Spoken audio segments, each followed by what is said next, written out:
these social networks like Facebook and Instagram, they're very broad, but they're very shallow, right? And people want to go quite deep on their hobby, their thing they're passionate about, So I think the concept of vertical social networks, that has been around for a long time, but it's only sort of more recently as people have started to want more than what Facebook or Instagram provides that those have started to really grow.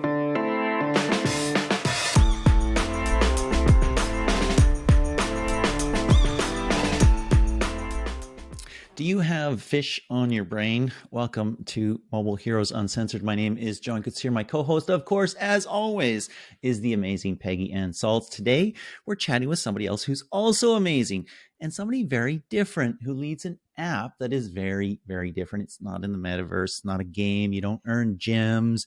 You're not killing aliens. It's not ride hailing or fintech or any of the other huge investment mobile verticals that we talk about and talk to all the time. What it is a truly massive app for a massive group of people that takes an existing behavior and lifestyle and builds a digital layer for that community to connect, do what they do better, get the right tools, and enjoy their activity more. The app is called Fishbrain, and we're chatting with the CMO today. Who is she, Peggy? So we have Lisa Kennelly. She's CMO at Fishbrain. And as you were talking about it, John, Fishbrain is the world's most popular mobile app, marketplace, and social network for people who love fishing. They're addicted to it. And she is a marketing and communications professional with experience in scaling teams and startups in the US and Europe. So she has built this e-commerce marketplace. Her expertise in growth and marketing come through, but also user acquisition, community, and more. And she loves growth almost as much, I think, as the fishermen love the fishing because she is, quote unquote, totally addicted to it. And she's gotten into coaching and mentoring startups as well. She loves talking to people about their challenges and learnings. And she's involved in a number of programs, including First Round, Fast Track, Startup, Core Strengths, Growth Mentor. She'll be here to talk with us, which is great. She'll love talking with us. And she loves to draw from her own experience to keep marketers on the straight and narrow, get them unstuck. So we're looking forward to hearing some of those tips as well, Lisa. Welcome. Wow, thanks so much for having me. That was a great introduction. Everybody likes talking to us, Peggy, because we are nice people. So it's a good time when they talk to us. So Lisa, I Googled your app. I noted the 14 million fishers who have logged 12 million catches. And I noted there was a difference between those two numbers. And I was wondering, does this prove once and for all that the fishing trip isn't really about the fish? Oh, wow. Great point there. I mean, I think it proves that, yes. I can do basic math like anybody else. Yeah, you can have a really great fishing trip or fishing experience without catching a fish. Of course, catching a fish makes it better. I've been told I'm actually super unsuccessful at catching fish when we do our company fishing trips. It's also true that a lot of people use Fishbrain who maybe won't log all their catches there. We hope they do, but sometimes they use it for more of the social network, community part, or maybe for the shopping part. But we do like to say every catch on Fishbrain. We have that as a company goal for a while. I love it. And I was kind of joking with you there because I know many people will use an app and not use every single feature of it, right? So that makes 100% of sense. But you do have a pretty amazing audience / community. 14 million is super significant. How did you grow to that? Yeah, so the app has been around for quite a while. So it's been around since around 2010 or so. So I would say one way we've grown is we've been around for a while. We, went through those first steps in the first few years of figuring out what worked and getting to the point of product market fit where we could grow. So I would say that's part of it. And then it was, once we found that, then it was great. Now we have, the investment, we have the team to start to scale that both on the marketing, acquisition side, as well as through other channels, organic channels, partnership channels. So I wish I could say there's we figured it out, but it was just a lot of the sort of usual tactics of you find a product that works and then you scale it. So easy, right? So no special sort of channels that helped the most. It was, paid, unpaid. It was all in Facebook, whatever. Is there any one that really stood out for you? So I would say it's definitely gone in phases over time. I would say much like most mobile apps and marketers, have found over time. So definitely before the last couple of years, we did grow a lot through paid channels, through Facebook and through Google and those. And, because the targeting was so good, it made sense. Why wouldn't we go through Facebook, right? We could find people who are interested in fishing, and we did. So that was quite an effective way for us to grow for quite some time. And then obviously with the changes to iOS and privacy in the last couple of years, we've started to invest more heavily in other channels. We always were, so we certainly have done influencers for quite some years. There's a lot of fishing influencers, if you didn't know that. Very popular on various channels, YouTube, Instagram, TikTok. So we've done some work with them. Of course, we've got a lot of growth from the community. So when we poll our users right now and we ask them where they heard about Fishbrain, 35% say from friends and family. So we know there is quite a lot of word of mouth happening. So those are some different channels that we've grown through and continue to grow through. And then in the last year, we've put a lot of emphasis on growing through partners as well, because there's so many partners in the fishing industry, right? And the fishing industry, you mentioned some of those other, industries that a lot of tech is working in. Unlike many of those, fishing is very non-digital, or it's been very non-digital for a very long time. So as more and more of the industry players in fishing, want to get more involved in digital and tech and reach a younger audience, they've come to us because they see we're the biggest fishing app in the space. So that's been very interesting as a way for us to grow, is connecting with, fishing brands, the agencies in the States who are the ones who sell the fishing licenses and manage all the waters, for example, some conservation organizations. Those are the type of organizations we're partnering with now. It makes a ton of sense, Lisa. And Peggy, it's quite interesting, actually. The major growth strategy is being around, surviving. Who would have known? If you're actually running a business and you can survive for a decade or more, chances are you're going to keep growing along the way. I want to dig deeper into a little bit of the app, Lisa. And the reason I'm doing so is because, as I said off the top, it's not a vertical that people think of immediately when they think of mobile and they think of apps and but it's actually probably underserved, just in terms of whether it's fishing, whether it's construction, whether it's something that is non-digital, non-mobile, that somebody's taking an app and actually building a community and providing something useful. There's a lot of revenue potential there and a lot of growth opportunity there that isn't normal. But you've added a social component there, and I want you to help us understand what does that look like? If I go fishing with Peggy, we're in the boat somewhere, and we both have the app, do we say, hey, we're fishing together? And are there special features when we're on a fishing trip together? That's a very great question, and so timely. Exactly. Plenty of fish in the sea. That's related, right? For sure. So I would say that's evolved over time. So actually right now, something we're working on building is a feature we do called trips, which is talking about what is your fishing trip, which could involve other people, right? It can be we're on this fishing trip together. And that is something that we've developed over time. I would say some of the other community features that have been there for a long time is that one of the things you do when you set up the app is you say, what's my fishing area? It's geographically based. What are the places I like to fish? Because most people, when they fish regularly, it's within a 30-minute drive of their house. Of course, you can go fishing trips. You have more, one-off things. But if you're someone who's fishes as a hobby, most of the time, it's 30-minute drive to your house, right? So you want to know what's around you. And then you can see the catches that are around you, and you can see who caught those fish around you. So that's something we've heard for a long time, is that people will connect with people they've met in their area who they see fishing at a body of water near them. We actually have a really cute story of a couple who actually met via Fishbrain because they were both fishing sort of in the same water, and they got connected and they ended up getting married as a result of meeting on Fishbrain. So it's pretty amazing a way of bringing people together. So I was joking about the plenty of fish comment, but yeah. But I mean, to go back to your point about, is this sort of a unique vertical? I mean, that was one of the reasons that our CEO and founder thought about Fishbrain back then, was that, these social networks like Facebook and Instagram, they're very broad, but they're very shallow, right? And people want to go quite deep on their hobby, their thing they're passionate about, So I think the concept of vertical social networks, that has been around for a long time, but it's only sort of more recently, as people have started to want more than what Facebook or Instagram provides, that those have started to really grow. And there's other very successful ones like Strava, is another example we look at a lot. I would say Vivino, the wine app, they're another one. That's quite an interesting social component of marketplace. Untapped is a beer social network. So there are some out there. I know those are two alcohol examples, but there are many others. Not just fish on your brain. Yeah, It makes perfect sense, John. People love what they love, and it makes me think of a story way back at the start of mobile and apps. And one of the biggest networks at that point in time was in Scandinavia. Where else, right? A lot of darkness, a lot of time on your hands, and it was bird calls, right?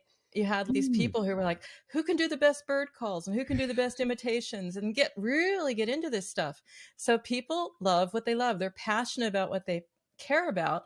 But I do want to stay with the audience for a moment because they're committed for sure, right? But the passion around fishing, it can wane, or there can be other apps out there that aren't like yours, but do cater to fishing enthusiasts. How do you get your audience to keep using it on a regular basis, between the trips, between the dating for other fishing enthusiasts, stay relevant, stay top of mind? How do you handle that? Oh, it's such a great question. Retention is something we all struggle with in the industry, and especially fishing, which is very seasonal, right? So on top of just general app retention, we have quite a seasonality curve, especially because most of our audiences in the United States, we are global, but like we focus a lot of our marketing growth on the US currently. And so you see a very, very strong seasonality curve that goes up from April to October, more or less. That's the peak. And people fish all year round. There's some people who do. But, if you live in the northern part of the United States, unless you're going ice fishing, not so much. And then there's actual, regulations around when you can and can't fish, depending on when the fish are spawning, all of that. So that's something we do work with a lot is, how do we keep people engaged if I went fishing all summer and then it's too cold that I don't go fishing again until the next year? So there's a couple different ways. Certainly it's around, the standard tools in your tool belt of like emails and push notifications and all of those things. But actually the marketplace we developed was a direct approach to that because the season for shopping for fishing gear is kind of the inverse, right? So the biggest months for shopping for fishing gear for our audience are like November, December, which is like Black Friday shopping season. So if you see our activity, those curves are a little bit inverted. So that's something we did to try and balance that out. But I would say other things we're doing is definitely around the content side, because even if you're not fishing, you're consuming fishing content all year round. It's the dark of December and you're watching fishing videos on YouTube all day, all night. So, we're trying to work with ways to, improve the content in the app. And maybe that comes back to trips as a way to like relive your trip or plan your next trip. So it's definitely, trying to make sure we're adding value to that angler experience, even if you're not going out fishing. There's so much opportunity there. That is really interesting. I mean, like recording short video clips of your experience that can be geolocated and you can see them as you enter a new lake or something. Maybe you're doing that already. I have no idea, but that'd be really neat. Publishing to YouTube if somebody's like, oh, I got this great fish or something like that. I'm sure you do something like that as well. But I'm super interested in this e-commerce ecosystem you built. You offer, 100,000 products, over 500 brands. That's really interesting. I mean, because you've got Bass Pro Shops, right, and other big retailers in the States. Talk about your growth of the e-commerce ecosystem, and is that where you're driving, most of your revenue? Is that where you anticipate most of your revenue coming? So it's not currently where we drive most of our revenue. It's the inverse. So the subscription business is still the bulk of our revenue, but it is the future, right? That's where the big opportunity is. So it's still a smaller piece of our revenue, but it is growing. It's been quite a ride with that. I mean, you'd think it's enough to be doing sort of a utility that's a fishing app to tell you where to go fishing and a social network on top. Let's throw a marketplace on top too, and really add some packet full of things. So I think Pretty it's soon been you a have little bit WeChat. overwhelming.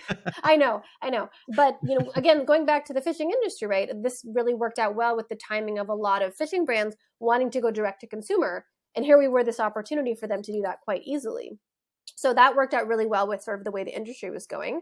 And then we actually launched the marketplace not long before the pandemic. So then also everything went online. And at the same time, Amazon for a while and Walmart, they were only selling essentials. So like, where could you buy fishing gear? If you Googled for it, like we came up pretty high. So that actually gave us, a little bit of a bump and a kickstart on being a place where people could buy fishing gear. Because certainly there is a lot of competition from Bass Pro and Amazon and all those places, but it's not perhaps as crowded an e-commerce space as some verticals. So we had this opportunity to, again, partner with brands who are looking to go digital, looking to go direct to consumer. And then also we have this benefit of like, because of the community and the data, we can actually tell you things about that fishing gear that nobody else can tell you. Because if you buy something on Amazon, it's going to tell you, maybe I use this, or here's how the shipping experience was. We can say, hey, this rod you want to buy, it's been rated by 30 anglers who've caught these specific fish within these specific bodies of water. Like, we can tell you how this Wow. actually performs, right? Which is a much better way to make a purchase, right? Then you really see, yeah, this is how this thing works, than another. So that is what we feel is really our USP when it comes to our commerce shop. Amazing. That is interesting. Informed reviews, because I'm seeing that and hearing that so much more, that you are going to want to go to reviews, reviewers, and products that people really, really get, right? It's not the generic, oh, this was great, I love it, or no, this wasn't, and I don't love it. It's like informed reviews. And that's going to be, as you said yourself, a big part of your USP. And I've been talking to a number of marketers like in health and fitness, right? And they're saying themselves, we can do some deals with some equipment makers, and we can really move up the food chain and make tons of money. So everybody is interested in, how do you work with someone else? How do you build an ecosystem? And you've done it already. So maybe you can tell us a little bit about how you sourced your vendors and made these partnerships that have benefited you and your app. I would say first, there's the vendor side of it, and there was also sort of the tech and development side of it, which was something where we had to, figure out what were we going to build ourselves, what were we going to outsource, and we did end up, outsourcing the marketplace functionality, to start, and then over time we sort of started to bring that in-house piece by piece. Just how you build a marketing team too, right? You start outsourcing it, and then you bring it in-house piece by piece. So there was that piece, and then also, working with the brands. I mean, this was something that we weren't super like stealth about it when we were building it up over years. It was always on our roadmap. It was something that our CEO, when he spoke with the industry, would say, this is the direction we're going. So we had a sense to sound out and get a sense like there were partners who were interested. So then when it came time, it was like, okay, who can we bring on board? Who can be some of our key initial partners? One key thing for us was getting on one very big industry player who owned a lot of brands under them, and get them on sort of a special deal, which then took years to lock it in, right? And they have maybe a special deal that's different from the rest of the industry. But that did help show the industry, okay, if that big partner is partnering with us, that gives us a lot of street cred, right? That makes them trust us more. So I would say the learning is like, who are the sort of key early partners you can get on? Be focused and like understand your sales cycle for that will take time. But if you can get those key ones on, that will leverage. And then it just snowballs over time. There's like a big fishing industry conference in Orlando every year. It's called ICAST, and it's the sort of B2B side of the industry. And a few years ago when we'd go and we were trying to get people in the marketplace, they were like, who are these guys? What is this? And the last year we went, everyone's like, oh, it's Fishbrain. We know you. Yeah, come over. Like, it was amazing to see how much that changed. So it took a lot of work, but it really was worth it. Wonderful. Can't resist saying it that maybe it's all about catching a big fish. Oh. Let me tell you that I'm also in charge of brand for the company, right? I'm in charge of the branding, and fish puns are on brand, so it's okay. They're part of our official brand document. I guess that means Peggy's off the hook. Oh, no. Sorry. I'll shut up now after I ask one more question here. We live in a global world. Fishing obviously is massive in the US, and you have some roots there. But there's a growth strategy that you're driving. Companies based in Sweden, right? There's a fan base all over the place. Lots of Europeans. Guess what? Asians, others all over the world. Probably, everywhere people like to fish. How do you approach that? How are you approaching cross-cultural activity in marketing? And what's your growth strategy across the globe? Mm-hmm. So currently, I would say our growth strategy is primarily focused on the US. It's been focused on the US from the early days, just because that is like very, very big market for anglers, a ton of money, a lot of the brands there. Also in Sweden, where we're located. We've definitely done testing in different markets, like in the UK and Japan, also Australia, New Zealand. We've done quite a lot there. That's one we still do, which again is a way to counter the seasonality, because their season is peaking when the US season maybe is lower. So we've done that a little bit globally, but definitely in the last couple of years, we've really concentrated more on the US because fishing in the US might as well be 50 different countries minimum.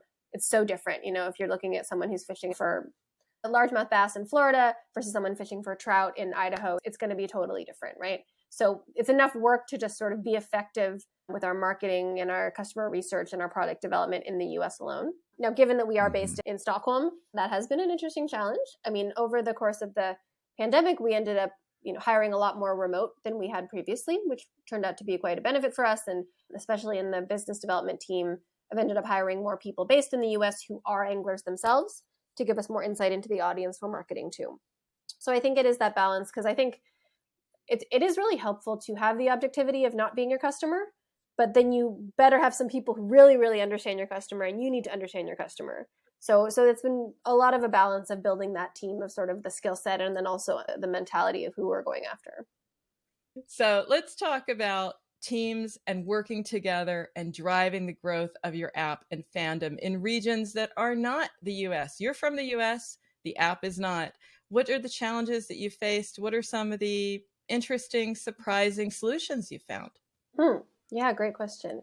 I mean, definitely both at Fishbrain, where I am now, and then at Clue, which is the app where I was at before in Berlin. I was brought on to lead the marketing team, being an American for these apps based in Europe, because the audience was targeting the US. So that's definitely sort of part of the package of why I'm here, right? Even if I'm not maybe an angler myself. So it's something that I try to bring that perspective. I do think that you don't have to be located in the country where you're marketing, right? As long as, marketing is to an extent the same everywhere. So as long as you have that right balance, again, of sort of understanding who your customer is and having the humility to know that you might not know anything about how your customer behaves yourself, but that is why you do the research to understand it, right?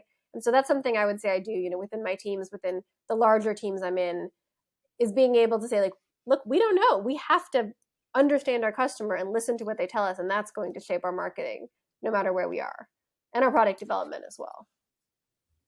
I love that answer. And the fact is actually that, as you stated yourself earlier, sometimes when you're exterior to your target audience, you see things and you notice things and you learn things, especially in research, that people just take for granted when they're in the target demographic and don't take advantage of. So I absolutely love that. As one who sometimes wonders, is it bass or bass? Come on, tell me. So now I know, but I want to end this way, Lisa. Give us your top 3 tips for mobile marketers in unconventional verticals that aren't the ones that we think of when we think top 5 verticals. Games is always in there and other things. What are your top 3 tips for mobile marketers in unconventional verticals? So my top 3 tips for people in unconventional verticals. This is my tip for everyone all the time, which I already said, but it's just understand your customer and do your research, right? Like, it doesn't matter where you are, you have to understand your customer, do the research, talk to them, understand, constantly talk to them. I think that's super important. And then I would say the second tip is find your sort of siblings, right? So I talked about a couple of the apps like Vivino and Untapped and Strava, and another one is All Trails. There are some apps that are like in vertical social who are not competitors to us, right? They're either like in a sort of parallel vertical, or they're doing the same thing in a totally different vertical, and talk to them. I get so much value out of talking to the CMOs, the CEOs, the growth teams at those companies. It really is kind of like a sisterhood between us and our sort of unique verticals versus those broader social networks. So find your people who you can learn from and talk to. I think that's really important.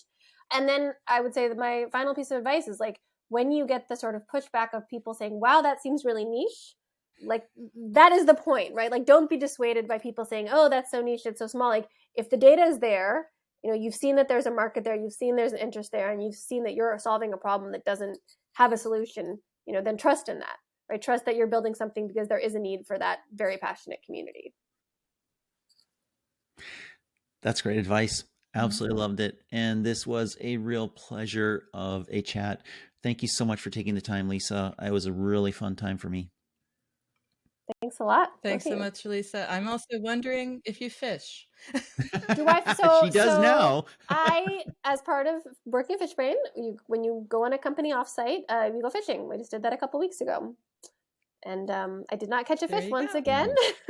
We'll have to interview you in a year or something like that. And then we will see if you've caught a fish. And if you've caught the fish, then we'll ask how large was the fish. And we'll ask for documentation as well, because we know everybody, exaggerates what they caught, right? So, but anyways, and the one that got away, right? Well, yes, you know what? The one that got away is always even bigger. I'll tell you, you can go see it on Fishbrain because it'll be logged on Fishbrain.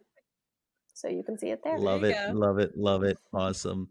Thank you so much. Have a wonderful evening. You too. And thank you to all listeners. We really do appreciate you. Hope you're enjoying it. Let us know on social if you are. And let us know if you want to come and we'll have you on the show. If you're a mobile hero or you know of someone who is, then fill out the interest form over at shorturl.at/JKSKT. Also, Liftoff has a Slack for mobile heroes and people in the mobile ecosystem. There's a link on the screen. And if you're listening to the podcast, it's at info.liftoff.io/Slack-sign up. It's pretty cool. There's smart people there. And you know what? They probably need you too. And you have probably been completely blown away by all the insights on this show, and you want your transcript, and you can have it because the transcripts are over at Liftoff's website. Go to liftoff.io, click on Heroes, and then click on Podcast. I actually personally love transcripts because I read way faster than people talk. So that's a great way to get insights really, really quickly. Until next time, this is John Katsir. Thank you so much for joining. And this is Peggy Ann Saltz signing off for Mobile Heroes Uncensored.